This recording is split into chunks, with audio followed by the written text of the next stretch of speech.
Hai friends, masih inget nggak Miss siapa ini?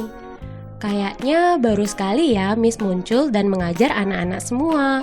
Mungkin harus memperkenalkan lagi ya. Hai Riverside Kids, my name is Miss Tita. Nice to meet you all. Hari ini kita akan belajar mengenai pertanyaan 24 ya.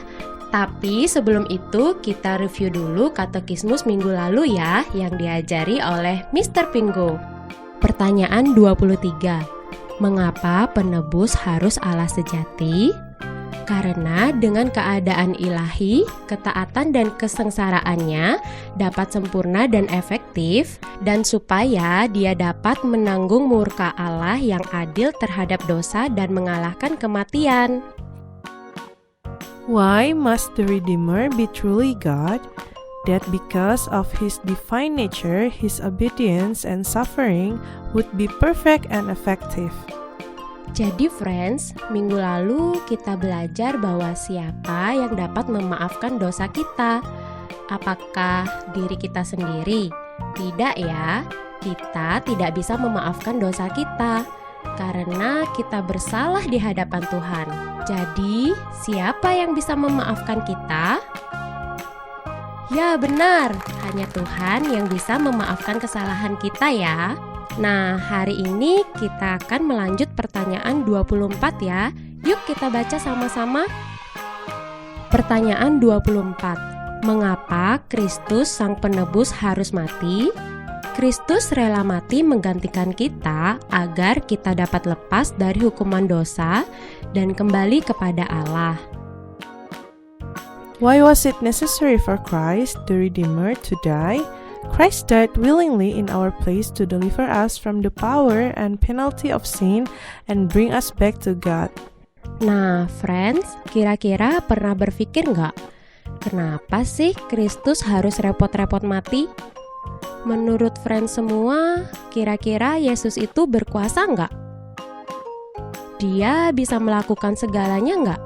Terus kenapa kok dia nggak langsung menghapuskan dosa saja? Hayo, ada yang tahu jawabannya? Masih ingat pertanyaan katekismus yang ke-19? Bahwa Tuhan Yesus adalah hakim yang adil ya friends. Jadi dia tidak bisa membiarkan kesalahan tidak dihukum. Harus ada yang dihukum ya friends. Nah, Yesus datang ke dunia itu bukan untuk kepentingannya sendiri loh, tapi dia datang ke dunia untuk kepentingan kita friends. Misalnya di sini ada yang pernah pergi ke luar kota friends. Angkat tangannya. Nah, kemarin Miss Tita ada cerita nih sama Miss Lily. Akhirnya kita sampai ya, Miss. Iya, akhirnya kita bisa menikmati gunung di Kintamani ya, Miss Lily. Yuk kita ngafe-ngafe cantik, kita foto-foto dan makan enak. Eits, Miss Lily, ayo inget loh, kita di sini bukan buat makan-makan, kita buat melayani panti asuhan di sini, Miss. Loh, masa kita nggak boleh, Miss, ngafe cantik dulu? Nanti aja di pelayanannya, kita have fun dulu. Nggak boleh, Miss, ingat, kita pergi jauh-jauh itu bukan untuk kepentingan sendiri. Miss inget deh apa yang Tuhan Yesus lakukan. Dia pergi jauh-jauh dari surga ke bumi dan jadi manusia bukan untuk kepentingan diri sendiri loh. Kalau untuk kepentingan sendiri, dia tidak perlu mati untuk kita. Tapi justru dia pergi jauh untuk kepentingan ciptaannya, yaitu Miss Lily dan anak-anak semua di sini. Jadi kita harus belajar berkorban dan mengasihi orang lain ya, Miss. Oh iya ya, bener juga. Yaudah yuk kita pelayanan, Miss. Makannya nanti-nanti aja ya. Nah, begitu ya friends.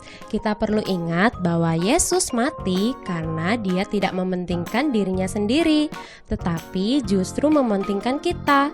Dia tahu bahwa friends semua dan Miss tidak bisa menyelamatkan diri sendiri. Itu mengapa Tuhan Yesus harus mati, supaya dia menjadi hakim yang baik dan juga menjadi penyelamat yang mengasihi kita. Hari ini kita belajar hal yang sederhana, tapi semoga dapat dipahami semua ya friends. Yuk kita ulang pertanyaan hari ini. Pertanyaan 24. Mengapa Kristus Sang Penebus harus mati? Kristus rela mati menggantikan kita agar kita dapat lepas dari hukuman dosa dan kembali kepada Allah. Why was it necessary for Christ, the Redeemer, to die? Christ died willingly in our place to deliver us from the power and penalty of sin and bring us back to God.